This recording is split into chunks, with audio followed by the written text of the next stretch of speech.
जय श्री हरि। सफला एकादशी व्रत कथा। पुरानी कथा के अनुसार चंपावती नगरी में एक महिष्मान नाम का राजा राज्य करता था। उसके 4 पुत्र थे। उन सब में लुम्पक नाम वाला बड़ा राजपुत्र महापापी था। वह पापी सदा परस्त्री और वेश्यागमन तथा दूसरे बुरे कर्मों में अपने पिता का धन नष्ट किया करता था। सदैव देवता, ब्राह्मण, वैष्णवों की निंदा किया करता था। जब राजा को अपने बड़े पुत्र के ऐसे कुकर्मों का पता चला तो उन्होंने उसे अपने राज्य से निकाल दिया। तब वह विचारने लगा कि कहाँ जाऊँ, क्या करूँ। अंत में उसने चोरी करने का निश्चय किया। दिन में वह वन में रहता और रात्रि को अपने पिता की नगरी में चोरी करता तथा प्रजा को तंग करने और उन्हें मारने का कुकर्म करता।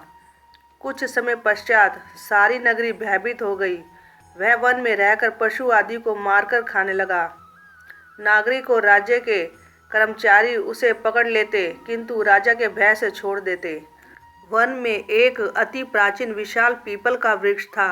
लोग उसकी भगवान के समान पूजा करते थे। उसी वृक्ष के नीचे वह महापापी लुम्पक रहा करता था। इस वन को लोग देवताओं की क्रीड़ास्थली मानते थे।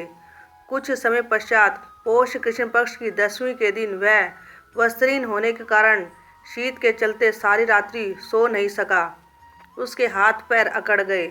सूर्य उदय होते होते वह मूर्छित हो गया। दूसरे दिन एकादशी को मध्याह्न के समय सूर्य की गर्मी पाकर उसकी मूर्छा दूर हुई। गिरता पड़ता वह भोजन की तलाश में निकला। पशुओं को मारने में वह समर्थ नहीं था, अतः पेड़ों के नीचे गिरे हुए फल उठाकर वापस उसी पीपल वृक्ष के नीचे आ गया। उस समय तक भगवान सूर्यास्त हो चुके थे। वृक्ष के नीचे फल रखकर कहने लगा, हे भगवान, अब आपके ही अर्पण है ये फल, आप ही तृप्त हो जाइए। उस रात्रि को दुख के कारण रात्रि को भी नींद नहीं आई। उसके इस उपवास और जागरण से भगवान अत्यंत प्रसन्न हो गए और उसके सारे पाप नष्ट हो गए। दूसरे दिन प्रातः एक अति सुंदर घोड़ा अनेक सुंदर वस्तुओं से सजा हुआ उसके सामने आकर खड़ा हो गया। उसी समय आकाशवाणी हुई कि हे राजपुत्र, श्री नारायण की कृपा से तेरे पाप नष्ट हो गए। अब तू अपने पिता के पास जाकर राज्य प्राप्त कर। ऐसी वाणी सुनकर वह अत्यंत प्रसन्न हुआ और दिव्य वस्त्र धारण करके भगवान आपकी जय हो कहकर अपने पिता के पास गया। उसके पिता ने प्रसन्न होकर उसे समस्त राज्य का भार सौंप दिया और वन का रास्ता लिया। अब लुम्पक शास्त्रानुसार राज्य करने लगा।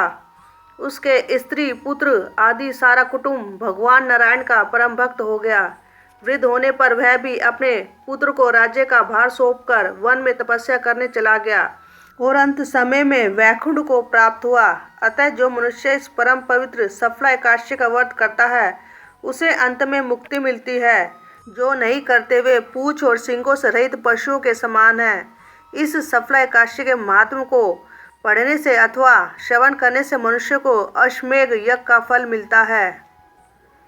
दोस्तों, अगर वीडियो अच्छी लगे तो एक लाइक अवश्य करें और चैनल को सब्सक्राइब करके बेल आइकन पर क्लिक करके ऑल पर क्लिक करें। Thanks for watching. Shriman Narayan Hari Hari.